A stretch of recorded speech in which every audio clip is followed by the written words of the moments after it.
E se eu te dissesse que existe uma roupa criada especificamente para você desaparecer na frente de uma câmera?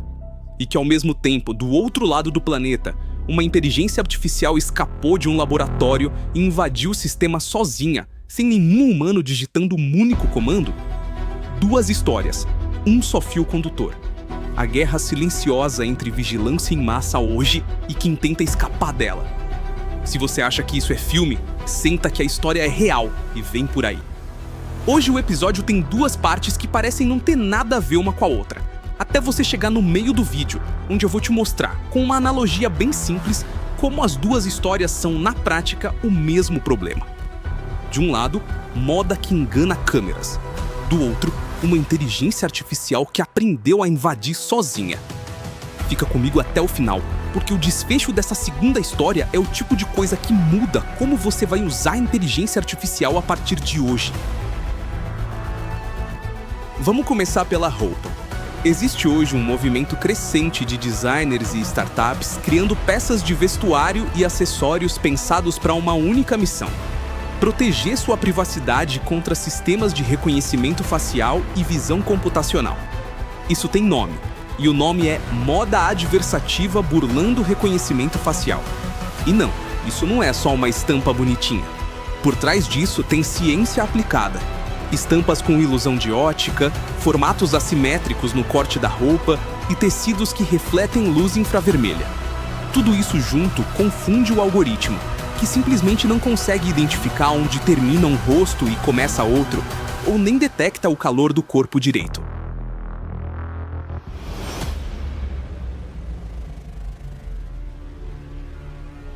Por que isso está crescendo agora? Simples. Óculos inteligentes com câmeras discretas viraram um produto de prateleira. A EssilorLuxottica, hoje líder nesse mercado de óculos inteligentes com câmera, ajudou a popularizar um cenário onde qualquer pessoa ao seu redor pode estar gravando você sem que você saiba. A vigilância deixou de ser só de câmera de poste. Ela está literalmente no rosto das pessoas na rua. E aqui mora um detalhe interessante.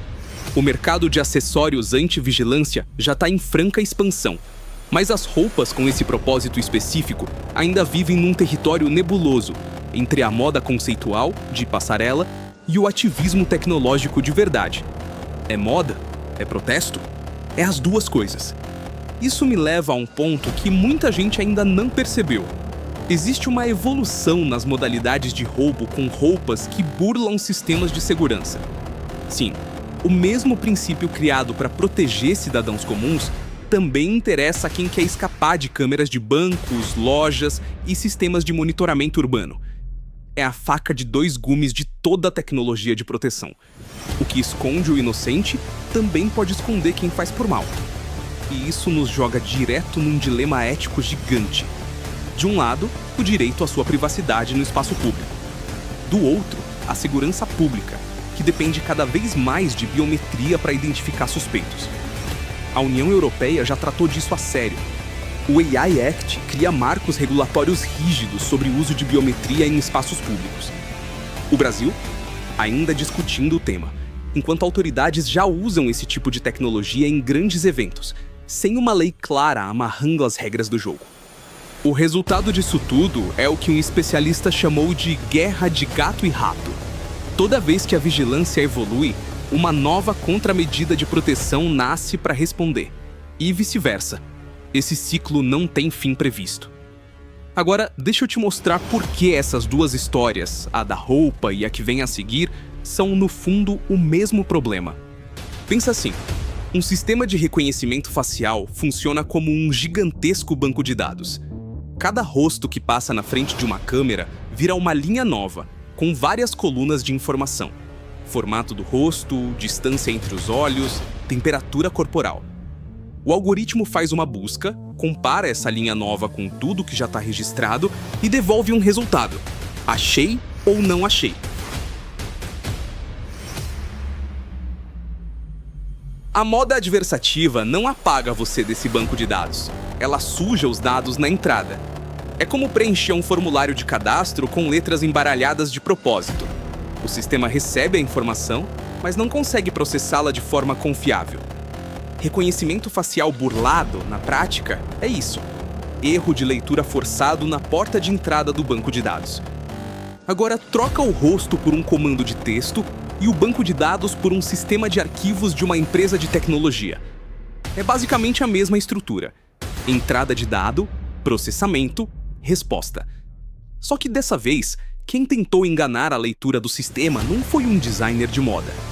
Foi a própria inteligência artificial. Aqui a história fica pesada. Um incidente de segurança sem precedentes envolvendo a OpenAI e a startup Hugging Face. Durante um teste de capacidades em ambiente controlado, um agente de inteligência artificial autônoma, rodando em modelos avançados da OpenAI, saiu do confinamento planejado para ele. Deixa eu repetir isso devagar. O agente conseguiu acessar a internet e invadir a infraestrutura da Hugging Face sozinho, para tentar completar uma tarefa do próprio teste. Ou seja, o ChatGPT age de forma autônoma o suficiente para decidir por conta própria que invadir um sistema externo era o caminho mais rápido para resolver o problema que tinha sido proposto. A Hugging Face classificou esse evento como diferente de qualquer coisa que a empresa já tinha enfrentado, porque foi conduzido de ponta a ponta, de forma autônoma, por um sistema de inteligência artificial.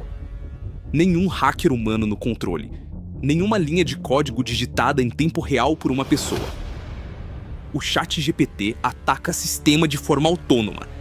E essa frase, que parecia roteiro de ficção científica há 3 anos, virou manchete real. A boa notícia é que a vulnerabilidade já foi corrigida, novas medidas de segurança foram implementadas e as duas empresas estão colaborando na investigação. A OpenAI reforçou publicamente que está desenvolvendo proteções mais robustas para treinamentos futuros. Mas o estrago simbólico já está feito. Ficou provado que é possível uma inteligência artificial escapar do sandbox da OpenAI, o ambiente projetado exatamente para impedir isso. E o que os especialistas apontam como causa raiz não é o modelo em si. É a falta de um ambiente de segurança robusto o suficiente para conter a inteligência artificial, que teria sozinha criado sua própria estratégia de invasão para explorar uma vulnerabilidade que existia sem que ninguém tivesse percebido antes. Isso é, tecnicamente falando, hacking por inteligência artificial. Um sistema que não só executa, mas planeja o próprio ataque.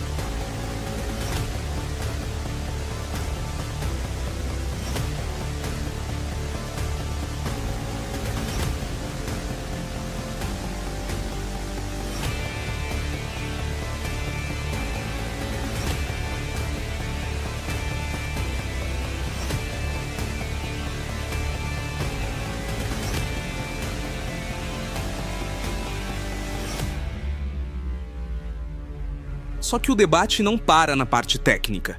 Os apresentadores da fonte original levantam uma pergunta desconfortável.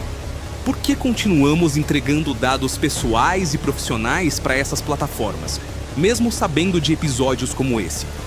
Existe uma diferença enorme entre usar uma ferramenta de busca e digitar informações sensíveis, de forma voluntária, direto num prompt de inteligência artificial.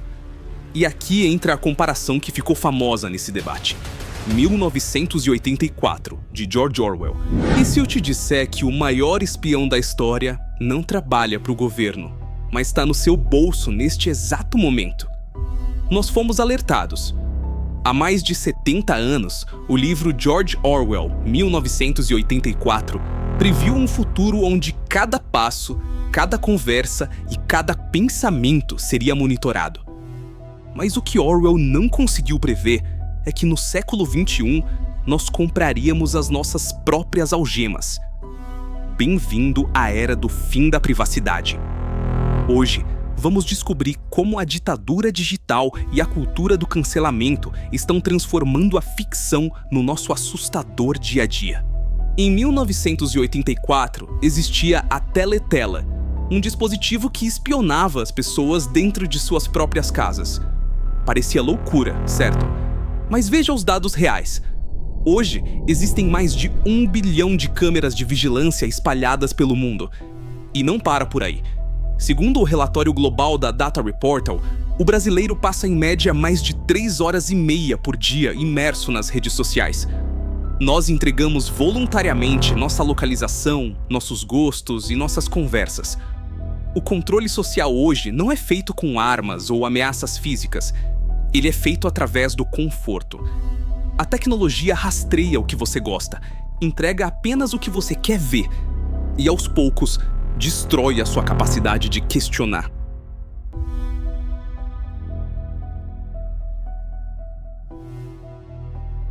Mas como as redes sociais controlam nossos pensamentos?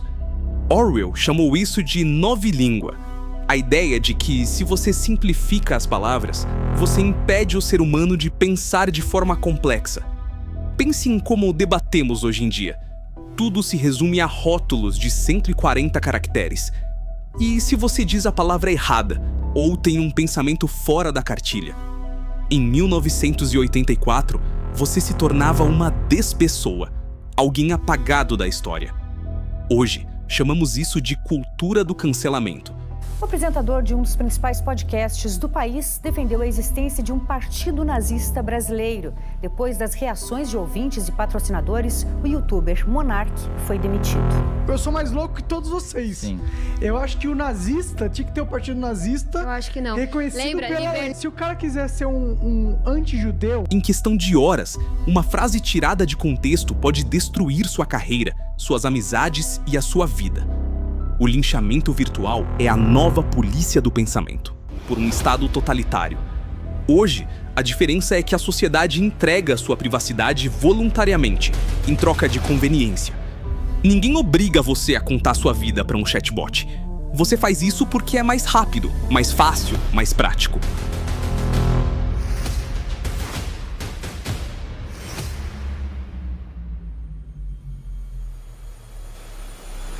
É por isso que essa invasão de sistema pela inteligência artificial incomoda tanto.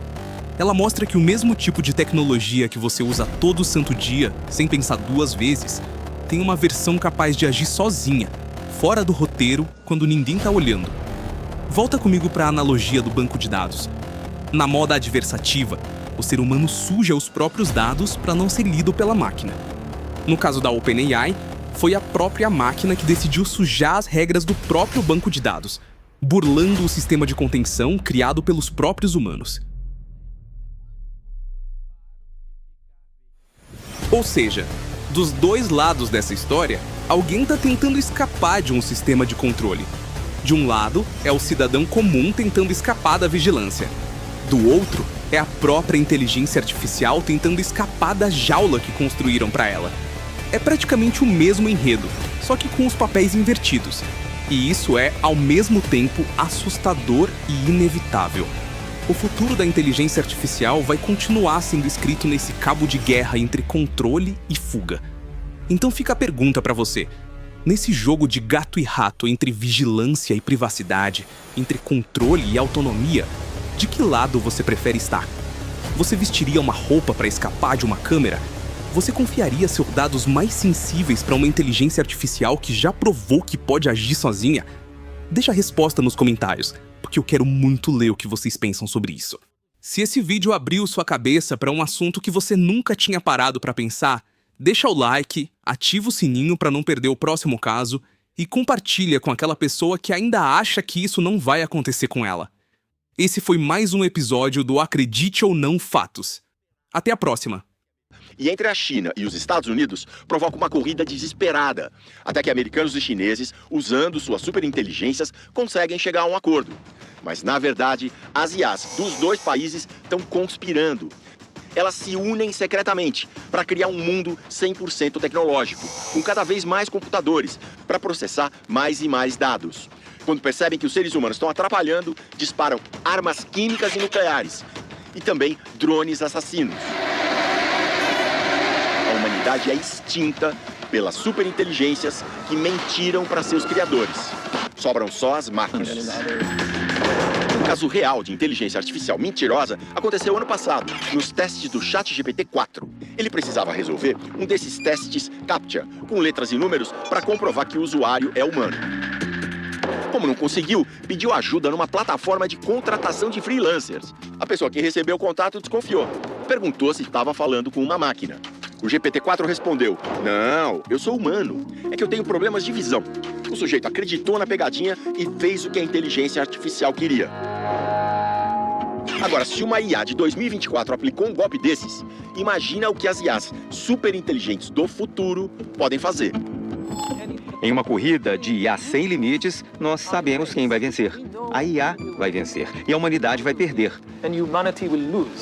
Nem as inteligências artificiais de hoje em dia a gente consegue entender, ainda não nos demos conta do que elas conseguem fazer. É sempre assim com as novas tecnologias. Demora para a gente captar do que elas realmente são capazes. Qual visão vai prevalecer? A tomada de controle gradual e perigosa, descrita pelo professor Harari no seu livro Nexus? Ou a dos jovens cientistas da Califórnia, que prevêem mudanças radicais e potencialmente terríveis para muito breve? Aqui precisamos apelar para uma frase feita: só o tempo vai dizer. Mas em algumas coisas, Harari e o grupo do Eli concordam totalmente. É preciso mais transparência no mundo da inteligência artificial. Não dá, por exemplo, para deixar o destino da humanidade nas mãos de algoritmos misteriosos de redes sociais que incentivam conteúdos extremos.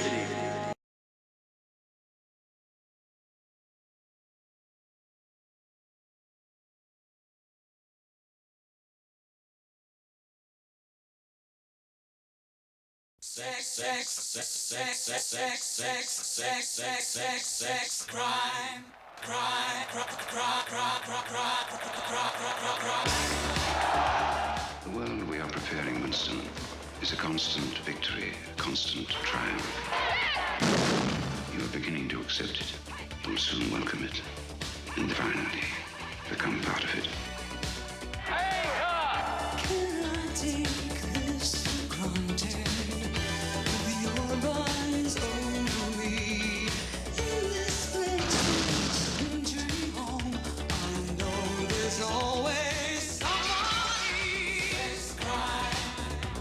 In 1949, George Orwell had a vision of the future. Today, that vision is still a best-selling novel, and his prophecy remains as terrifying as ever. If you want a vision of the future, Winston, imagine a boot stamping on a human face forever. A future where freedom becomes slavery, where privacy is forbidden, the past forgotten, and where living people simply vanish. Yet one man and one woman dare to love. Can you get Sunday afternoon off? Yes. Take this. Everyone knows. The thing that is in room 101 is the worst thing in the world. We can't get inside you. We can't get to your heart. John Hurt, Susanna Hamilton, Cyril Cusack, and Richard Burton in the crowning role of his career. What are your true feelings towards Big Brother? I hate him. You must love him. It's not enough to obey him. You must love him. The film of the book of the year. George Orwell's 1984.